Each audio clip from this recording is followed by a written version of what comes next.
Chapter 2, Personal Security. The objectives of this chapter is to define what makes a weak password, describe the attacks against passwords, identify the different types of social engineering attacks, to describe identity theft and the risk of using social networking, also to describe personal security defenses. First of all, the goal of early attacks on computers were to deface or destroy the computer themselves and the information that was on them. Today's attacks are designed to steal information. They want what you have. They use this for financial gain. It's directed at a wide group of users instead of individually, and it affects a wide variety of devices and operating systems. No operating system is safe from these types of attacks.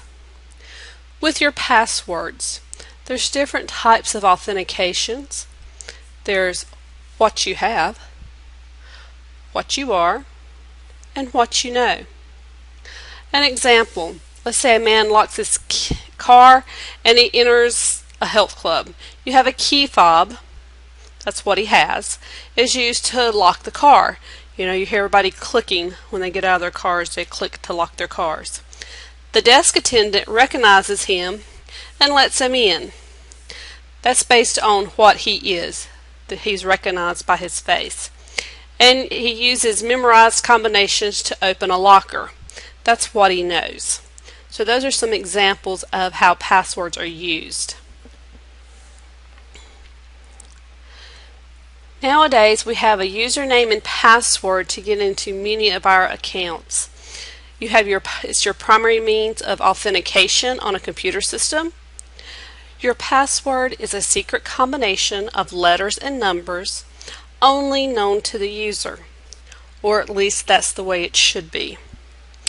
Passwords not considered strong defense against an attacker if they are weak, and if they're subject to different types of attacks and they're easily broken. Some of our weaknesses. Human beings can only memorize a limited number of items. Long, complex passwords are difficult to memorize. Users must remember multiple passwords for multiple accounts. Just how many passwords do you currently have for the different sites that you go to on the internet? And users may take shortcuts that compromise security.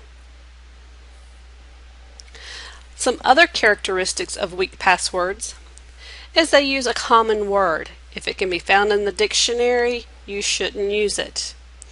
They're short passwords.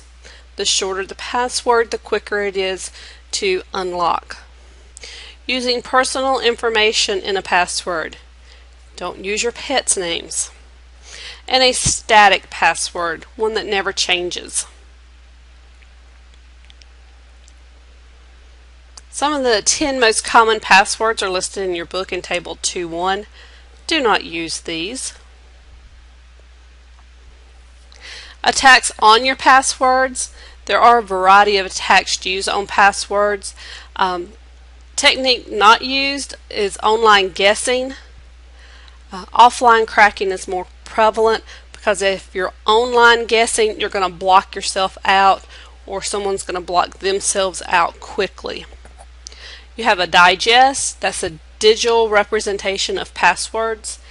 They can be stored on the computer or a website and it's created by a hash algorithm, or some of the ways that passwords can be created.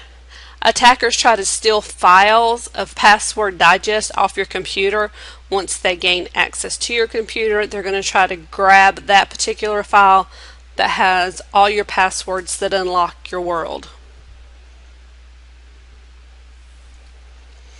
Some primary offline cracking techniques are the dictionary attacks. That's where they compare your password to any known word in the dictionary, forwards or backwards.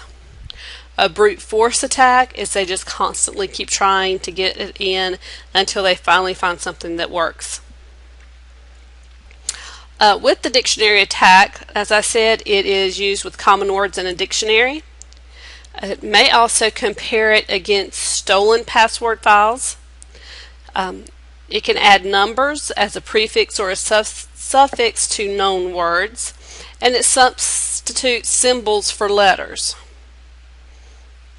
Here's an example of a dictionary attack.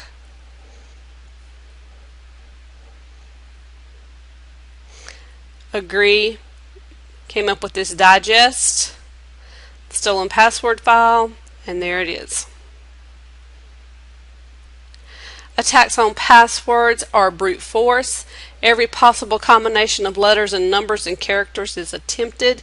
It is slower, but it is more thorough. You have your social engineering attacks. That is where a group of people walk into a corporate office. They walk out with sensitive information. There's really no technical skills needed to get this information. A group member called a company's HR department and obtained names of key employees. Then you try the combination of the user names, and then you try a combination of the passwords or the information you've gathered. Attackers pretend to have lost the key card, and an employee lets the group enter the building.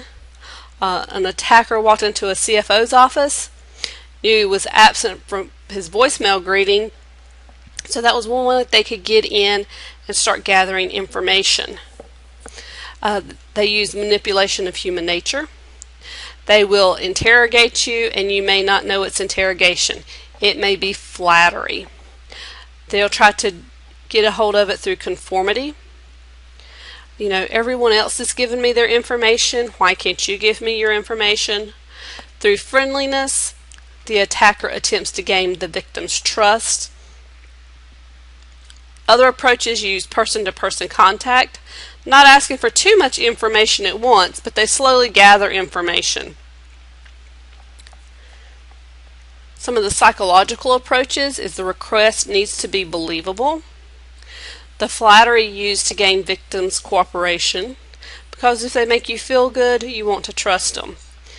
Attacker pushes just far enough to gain needed information without arising suspicion. And pretending to be confused, asking for help. Can you help me with this? I don't remember what I was supposed to key in here. That type of information. They can impersonate someone. The attacker creates a fictitious character. They play the role of the character to the victim. Maybe they're a repair person or a help desk technician.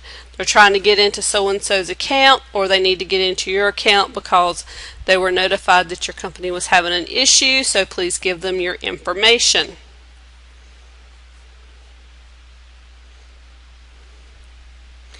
You have the phishing scams. Those are the most common social engineering attacks.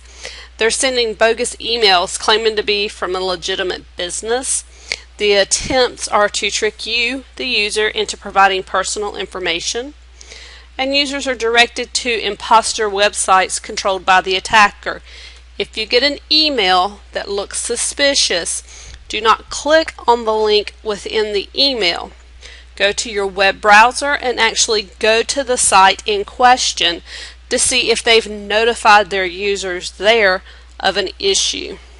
The link inside the email is going to redirect you to the attacker's website, not the website it's claiming to be. As an estimate, 15,000 to 20,000 new phishing attacks are launched each month, so you have to be on your toes. Some of the various forms of phishing: you have farming. It automatically redirects users to fake websites. Once you click on the email, the attackers penetrate internet servers that direct traffic. You have spear phishing. That targets a specific group of users. Whaling attacks wealthy individuals. Phishing uses telephone for the phishing exploration. Then you have hoaxes. These are false warnings. Can be used as a first step in an attack. may warn of viruses and ask users to take actions, may even ask user to call attacker for help. Some of the physical procedures that are taking place, you have dumpster diving. That's where people actually go through your trash receptacles to try to find information. Don't throw your bank statements away intact. Many different types of items can be useful in an attack created from dumpster diving, and the target may be an organization or even an individual. You have shoulder surfing, and that's where people stand within eyeshot of what you're doing, where they can capture what you're entering into your computer. This year at one of the golf tournaments that was being televised, they happened to cut away to one of the golfers. He pulled out his smartphone, he keyed in his access code to get to his phone. All of that was captured on camera, and the gentleman had to go in and change his password because it had been, retrieved from basically shoulder surfing. Table 2.2 gives you an example of dumpster diving, some of the information that can be found there. And then you have tailgating, and this occurs at restricted access points, like holding the door open to allow multiple people to enter at one time. You have identity theft. That's using another person's information to commit financial fraud. Actions of identity thieves are to produce counterfeit checks or debit cards to remove money from your account.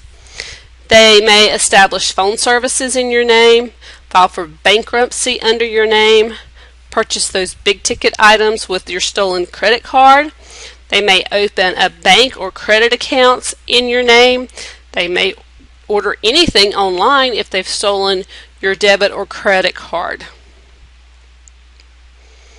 Some of the ways that attackers steal this personal information, as we said before, is through dumpster diving, phishing, if you've created a change of address form, pretexting, and stealing. Some of the growing areas of identity theft are filing fictitious tax returns with the IRS and claiming that they're you and that they deserve a refund. 1.5 million undetected false returns processed by the IRS in 2013.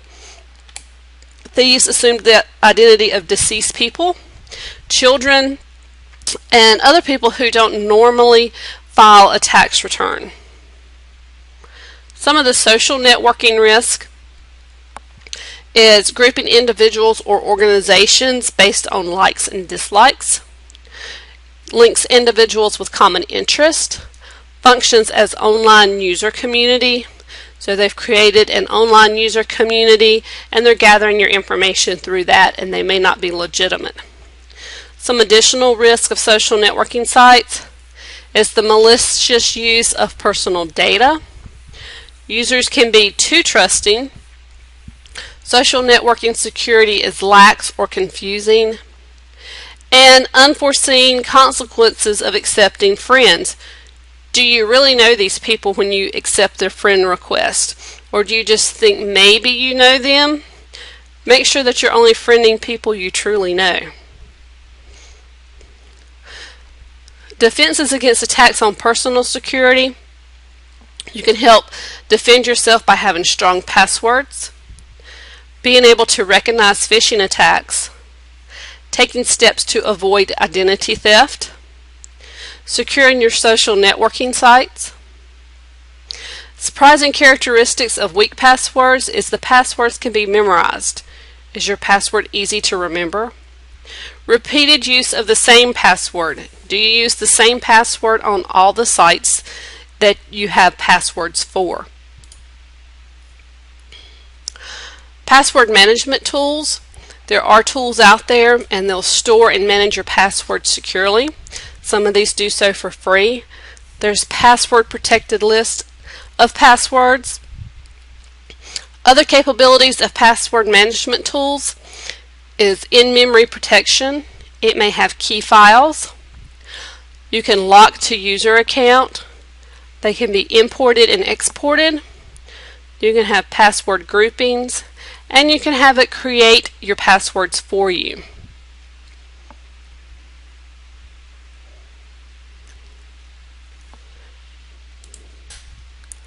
When you're creating a strong password, the length of it is more important than the complexity of it. The password crackers that are out on the internet have found that the longer the password, the longer it takes them to break that password. Avoid dictionary and phonetic words. Don't use your birthdays, your names, addresses, your phone numbers of yourself or people in your household. Avoid repeating characters. Try to use a minimum of 12 characters. And consider using what's called a passphrase. Maybe the first letter of each word of something you're used to saying.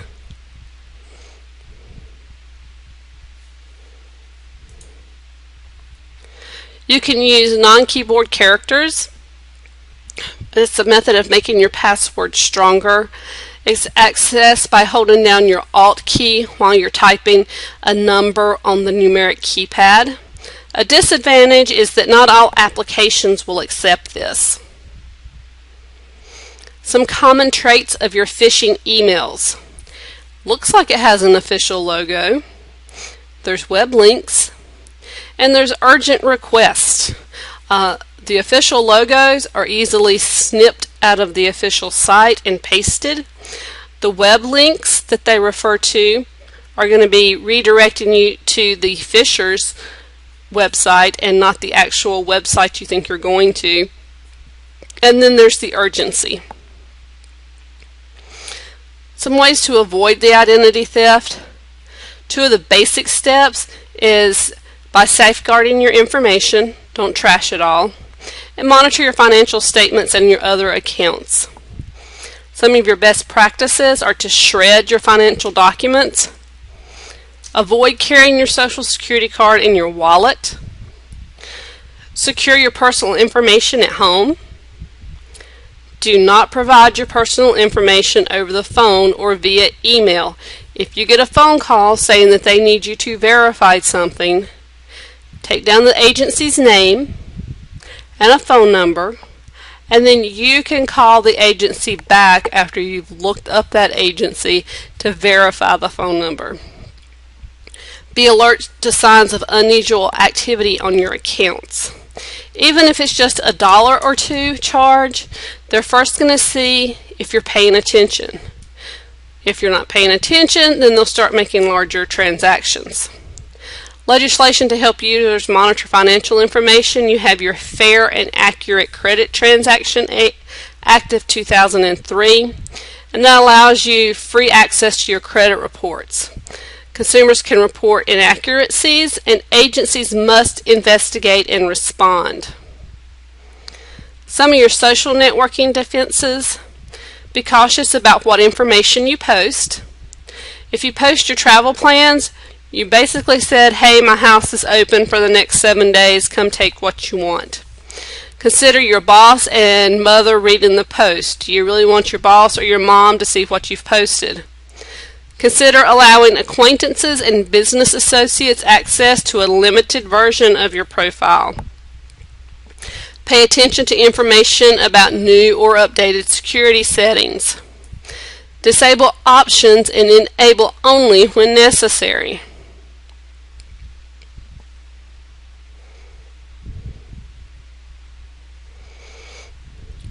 So in summary, your computers and websites generally use passwords for authentication. That means that they're checking to see that you are who you say you are. Dictionary and brute force attacks are the main password attacks. There is social engineering. That's the means of gathering your information, and it relies on human weakness.